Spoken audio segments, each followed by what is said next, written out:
Halo, berjumpa lagi dengan saya Mr. Wira. Di video kali ini kita lanjutkan membahas mengenai statistika, di mana pada video-video sebelumnya kita sudah membahas mengenai ukuran pemusatan data. Sekarang kita akan bahas tentang ukuran penyebaran data, yaitu jangkauan interkuartil, dan simpangan kuartil. Nah, sebelum kita bahas lebih lanjut, kita ketahui apa sih maksud dari ukuran penyebaran data itu. Jadi ukuran penyebaran data adalah suatu ukuran yang menyatakan seberapa besar perbedaan suatu data dari nilai pusatnya. Jadi dari kita mencari ukuran penyebaran data ini, kita bisa lihat variasi suatu data dan seberapa jauh penyimpangannya atau perbedaannya dari nilai pusatnya. Jadi untuk yang pertama, kita kenali dulu mengenai jangkauan. Jadi kalau mengenai jangkauan ini adalah suatu selisih antara data terbesar dengan data terkecilnya. Jangkauan data bisa disebut dengan rentang data atau range data yang diberi lambang dengan J ya, J atau jangkauan. Jadi jangkauan data ini sesuai dengan pengertiannya kita bisa cari dengan cara mengurangkan data paling besar atau terbesar dengan data terkecilnya. Jadi di sini kita bisa ketahui rentangan dari suatu data yang diberikan dengan kita mencari jangkauannya.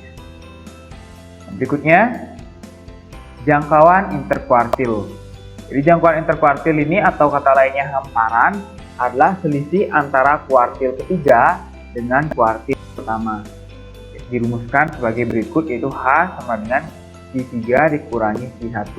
Dan tentu saja kalian harus bisa mencari nilai kuartilnya atau kuartil ketiga dan kuartil pertama untuk mengetahui jangkauan interkuartil ini. Berikutnya yang ketiga yaitu simpangan kuartil. Simpangan kuartil atau kata lainnya jangkauan semi interkuartil adalah setengah dari hamparan. Nah, setengah dari hamparan atau setengah dari jangkauan interkuartil. Sehingga bisa kita rumuskan dengan QD sama dengan setengah kali H. Jadi QD ini lambang dari simpangan kuartil.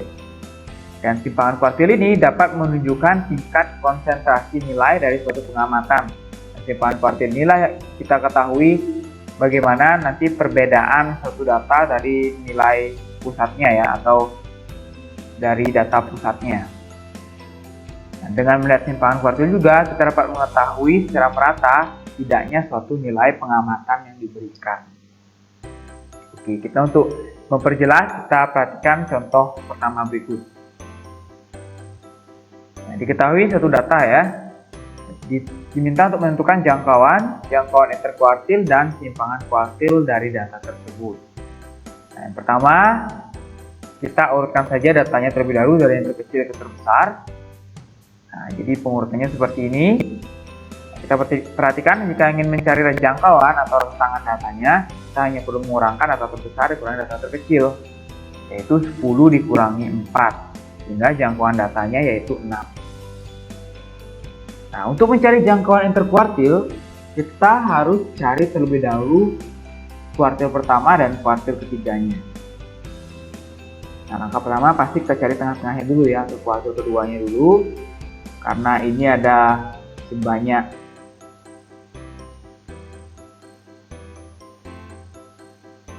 12 data, jadi bagian tengahnya yaitu di sini ya. Ada di antara dua data di duanya, sehingga untuk mencari Q1 kalian perhatikan ya, ini. Jadi Q1 nya tengah-tengah di antara 6 dan 7 datanya. Nah, sehingga Q1 nya 6,5 dan Q3 nya di tengah-tengah di antara 8 dan 9, yaitu nilainya 8,5. Sehingga kita bisa cari jangkauan interkuartilnya, yaitu Q3 dikurangi Q1. Nah, diperoleh hasilnya adalah 2. Jadi hamparan atau jangkauan kuartilnya bernilai 2. Sehingga kita bisa langsung mencari simpangan kuartilnya. QD sama dengan setengah kali H, yaitu setengah kali 2, sehingga diperoleh nilainya 1. Jadi simpangan kuartilnya sebesar 1. Kita lanjutkan ke contoh yang kedua, yaitu diberikan suatu tabel distribusi frekuensi ya. Ini data tinggi badan siswa kelas 8A diminta untuk menentukan jangkauan interkuartil dan simpangan kuartilnya dari data-data berikut. Nah, untuk mencari jangkauannya kita tidak perlu mengurutkan datanya ya, karena biasanya dalam bentuk tabel datanya sudah turut dari yang terkecil dan terbesar, sehingga kita hanya perlu mengurangkan tinggi badan terbesar dengan tinggi badan terkecil. Sehingga diperoleh jangkauannya yaitu 5. Jadi rentangan tinggi badan di kelas 8A yaitu 5. Berikutnya untuk mencari jangkauan interkuartil kita mencari nilai kuartil pertama dan ketiganya. Dengan langkah pertama kita harus tentukan dulu kolom frekuensi kumulatifnya ya. Seperti ini. Nah, ini sama caranya seperti pembahasan sebelum-sebelumnya saat mencari kuartil ataupun median. Langkah pertama kita cari dulu Q2-nya atau tengah-tengahnya. Kita perhatikan semua datanya itu berjumlah 33 ya. Frekuensinya totalnya 33.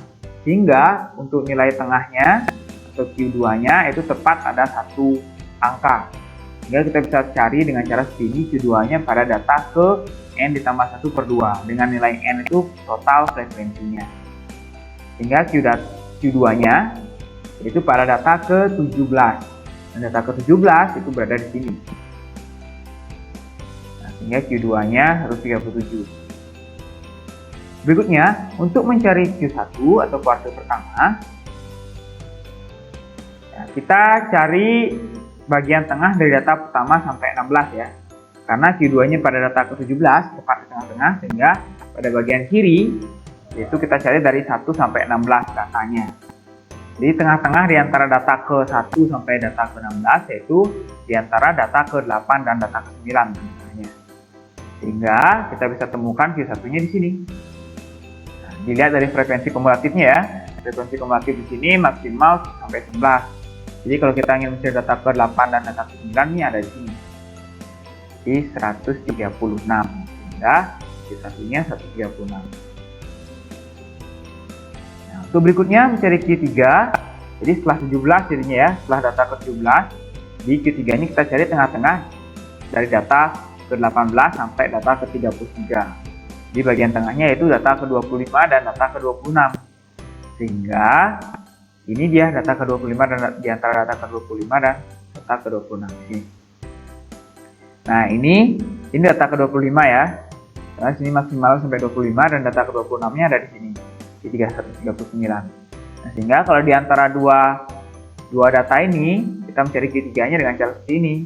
138 ditambah 139/2. Diperoleh Q3-nya 138,5. Nah, kita sudah peroleh ke Q1 dan Q3-nya. Sehingga kita bisa cari jangkauan interkuartilnya yaitu tinggal dikurangkan ya. Q3 dikurangi Q1 diperoleh 2,5. Langkah selanjutnya mencari simpangan kuartil itu mudah. Hanya setengah kali H ya.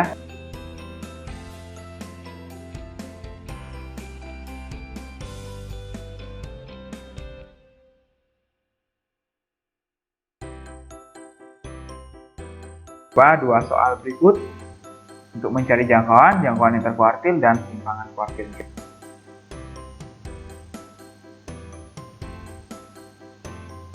Oke, sekian untuk video kali ini. Semoga kalian paham dan silahkan kalian latih lagi pemahaman kalian di soal-soal lainnya. Sampai jumpa di video berikutnya.